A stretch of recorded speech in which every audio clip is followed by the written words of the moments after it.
Imagine yourself chilling in your own swanky cyberpad situated on the remote side of Moonbase 1. You just spent the entire day on a successful Turbo Fox hunt with your classy friends and are now updating yourself on the latest high society events and happenings all around Icon City with a sparkling glass of vintage Energon in your hand. Then, all of a sudden, your peaceful evening is rocked by the sudden entrance of your servant bot in pure panic mode with some shocking news to you. War has broken out! The Decepticon uprising has begun! Lines are being drawn and all of Cybertron is in turmoil. So, what the hell are you gonna do?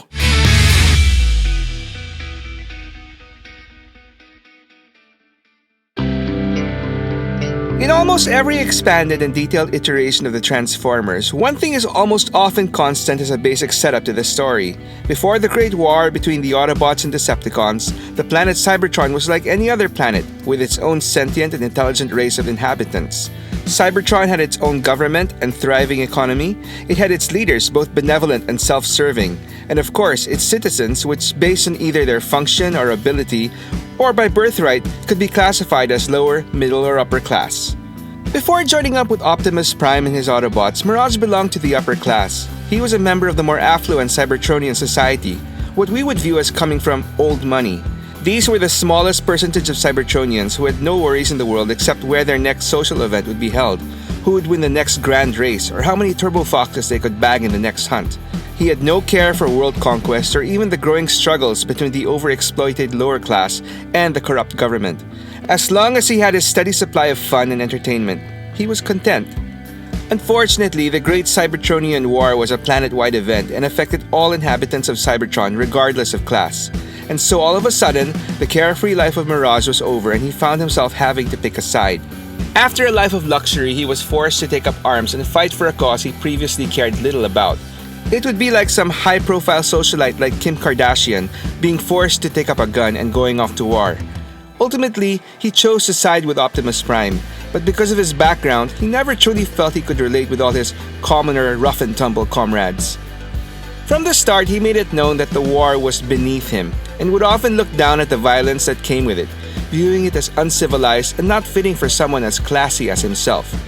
He secretly wished for peace with the Decepticons, most likely so he could return to his previous carefree lifestyle, and this didn't really go along well with some of his more war-invested allies, some of whom, Cliff Jumper, had difficulties trusting him and even went as far as labeling him as a Decepticon sympathizer. But ultimately, and more often than not, his usefulness in the battlefield, mainly as a highly skilled sharpshooter, and an even more effective spy and intelligence gatherer, was enough for most of his fellow Autobots to tolerate his aloofness and questionable loyalties. In the original cartoon, his greatest claim to fame was that he single-handedly defeated Megatron and his forces, and kept them from returning to Cybertron during that climactic battle of the first animated miniseries. In this battle, Megatron manages to defeat Prime and its Autobots and takes off for Cybertron with a ship full of Energon to conquer the planet, leaving Prime and his buddies stranded on Earth. Unknown to anyone, however, because of his disdain for fighting, Mirage instead chooses to use his special ability to become invisible and stow away on Megatron's ship. And so when the Decepticons were happily setting off a course for Cybertron with visions of victory in their heads, Mirage made his move and blasted the ship's control panel, sending it and all the Decepticons crashing back to Earth as he casually parachuted out to safety, awaiting a hero's welcome below. Some may say that this is what he planned to do all along, but more cynical fans would say he just was so desperate to go home to Cybertron that he didn't really care who he went home with. If that was the case, he at least had a change of heart and opted to go the hero's route instead. Anyway, after doing what he did and basically grounding the Decepticons for quite some time, you'd think that he would have gained the full trust and respect of all the other Autobots. But unfortunately, that just wasn't the case. In a later episode, he is mind-controlled by the Decepticon bombshell and is called out as a traitor by resident Autobot prick Cliff Jumper. In the end, however, all is made right and Mirage once again is welcomed back into the fold. Because of his original bio though, Mirage has always been portrayed as one of the more shadier Autobots with questionable motives in many of the later storylines in cartoon and comics. At best, he is usually used as a red herring to hide a real traitor in the ranks. Unfortunately, this usually means he gets beaten up by fellow Autobots before the traitor is revealed. At worst, As depicted on his one-off spotlight issue from IDW, he literally dreams that he is a Decepticon, actually killing Autobot prisoners in cold blood, including his supposed best friend, Hound. But in the end, for me, this ambiguity is what makes his character more interesting. Anyway, my first Mirage toy was a pleasant surprise. I got the original vintage version as a gift from my sister, who was visiting from the US. I didn't really ask for him but was happy to get him anyway, as he was one of the better G1 toys out there. Back then, because of their higher price, I didn't really own too many Transformer toys, so the very few that I had instantly became favorites of mine, and this was the case for Mirage.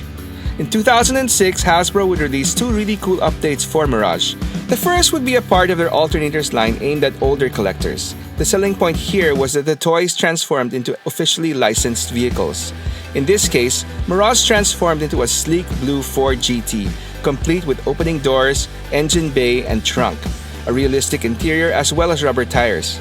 I remember this to be one of the later releases of the line, which meant he was one of the better looking and more articulated ones. It also meant that he was one of the harder alternators to find here in Manila for some reason. I remember being able to get the repainted and retooled Hot Rod from the Japanese alternator subline Kiss players before I even got my hands on the Mirage, which I eventually did through some creative maneuvering which involved an international purchase from eBay and the kindness of a friend who was in the US on vacation to finally bring me home my Mirage. Anyway, a more faithful update of the original Mirage toy was released later that year as part of the Classics line. Although he wasn't as detailed as the alternators version, he was just as amazing in a different way. He was a lot simpler in design, and some would say he looked rather spindly and stylized. But for me, that's what made him cool. The idea behind the classic line was to bring back all the original Transformer characters with modern but ultimately faithful updates to their look. Something that seems rather par for the course these days, but back then, amidst the alternators line and the complicated designs of the incoming Bayverse movie bots, this was like a breath of fresh air to kids who grew up with G1. So after being a modern-day Ford GT, Mirage was back to being a basic blue and white F1 race car. Well, sort of. Okay, but for me he was close enough. And he was superposable and was easy enough but not too simplistic to transform back and forth. I don't know, the toy just had so much personality in my opinion. I enjoyed this mold so much that I bought it 2 more times, when it was repainted in 2007 as the Decepticon Fracture, a homage to the GoBot Renegade Crasher, and in 2008 as the Stunticon Drag Strip. And then we get to the live-action movies and in what I view as an attempt to just make more money by featuring another new shiny sports car in the films. Mirage was added in the third live-action Transformers movie, The Dark of the Moon. He really didn't say or do much. Okay, he killed a Decepticon in one action scene. But for the most part, he just stood around and looked cool, and oddly spoke in a rather cliché-sounding Italian accent. Well, it could have been worse. He could have talked like Mario. Hello, it's me, a Mirage. This time around though, he wasn't a blue Formula 1 race car or Ford GT, but a red Ferrari. He also wasn't called Mirage in the movie, but Dino. Apparently, Hasbro's main competitor, Mattel, owned the rights to Ferrari toys, and so Ferrari didn't want their product placement in the movie linked to a Hasbro trademark, Mirage. So instead, he was named after Enzo Ferrari's son, Alfredo Dino Ferrari. But in many other media linked to the movie, his original name Mirage stuck. The jury is out though if this really was meant to be our favorite Decepticon sympathizer, because, as I said, he never really did much in the film and was nowhere to be found in any subsequent films. In fact, in the comic adaptation, he's actually killed off, being executed by Soundwave instead of Q. It was until years later that we finally got a decent and accurate official toy of Dino in Hasbro's Studio Series line. Although by this time I had pretty much sold off my entire basic retail Bayverse collection and had switched up to the Masterpiece scale with mostly third-party releases and oversized but cheaper versions of the Studio Series toys. For Dino, I opted for an unofficial version called The Dance of Death, which itself was an oversized knockoff of a third-party version called Firage by a company called Alien Attack. Yes, he looks nothing like the classic Mirage, but he looks cool nonetheless. Mirage did make a more traditional and substantial return, surprisingly, as the main featured bot in the prequel movie Rise of the Beasts years later. But as entertaining as that guy was, I don't really think he comes any closer to the classic Mirage character as Dino did. As far as I'm concerned, he's a completely different dude. So I'll just leave it at that. Anyway, we have gotten a decent number of good old F1 blue and white Mirages in more recent times. Not all too spectacular, so I'll just breeze through them. First up, Combiner Wars Mirage. Nothing much to say about this guy as he was basically a repaint retool of the Decepticon drag strip. Kinda like a reversal of the original Classics Mirage being repainted into drag strip. Then we got the Siege version, which was a Cybertron version of Mirage sporting a pre-Earth race car mode. I got two of these, regular and translucent blue, of which the latter surprisingly came with a different head sculpt. Not surprising was that this mode was also released as a Decepticon Mirage, which turned out to be another swerve as he never really defected to the other side in the Siege cartoon, but merely used this as a diversion. One thing I liked about this toy was that its transformation engineering was the opposite of the traditional Mirage, wherein the front of the car would become his chest. This time around, it would be the front that would fill out his legs. Cool stuff. And eventually also we got a proper Earth mode Mirage, which in itself was a pretty extensive retool of the Siege mode. Still not an accurate Earth mode, but close enough. And finally, I'd like to finish things off with Mirage's representation in my main Transformers collection, the Masterpiece display, which was also quite a lengthy journey of multiple switch-outs. Starting all the way back in 2016. At the time, given the rather slow release schedule of the official Takara Masterpiece line, the notion of actually completing an entire G1 MP collection was merely a pipe dream. And then third-party company Mastermind Creations released Sphinx, their version of a Masterpiece Mirage. While I'm not sure if this was the very first third-party Masterpiece toy, for me, it was the first passable one that could fit seamlessly next to the official releases. And despite being one of the first, Sphinx was a well-constructed toy and even up to today serves as many collectors' Masterpiece Mirage on their shelves. I, on the other hand, am always attracted to the next best thing. And so after a few years, despite how serviceable he was, Sphinx started looking a little dated in my eyes. And so when the next decent version of an MP Mirage came out years later, with Transform Elements Speedstar, well, it was goodbye Sphinx. I did however hold on to the red-colored version of Sphinx, which I had also purchased for my Masterpiece Diaclone display. Anyway, you would think that Speedstar, being an extensive upgrade over Sphinx in almost every way, would be it. But no. Within less than a year of being in my collection, he was gone. Being a self-confessed Fans Toys fanatic, when their MP version of Mirage called Phantasm hit the market, well, Speedstar hit the road.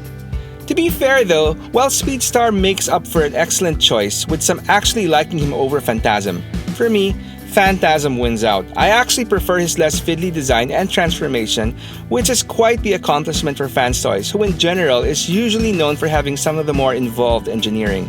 And so that should be all I have to say about Mirage. I don't know, but I have always gravitated more to characters who are more ambiguous with their ultimate loyalties and motives, such as Sunstreaker, Thundercracker, and well, Mirage. They're just more interesting characters to me, and I'm pretty sure I'm not the only one.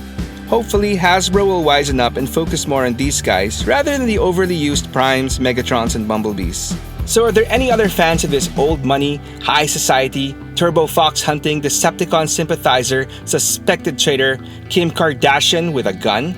Let me know in the comments below and tell me your story. Thanks for watching Stories from the Toyshelf. If you enjoyed this story, why not check another one? And please help me out by giving me a like or comment, and subscribe to the channel to get notifications whenever I upload a new story. Until the next one.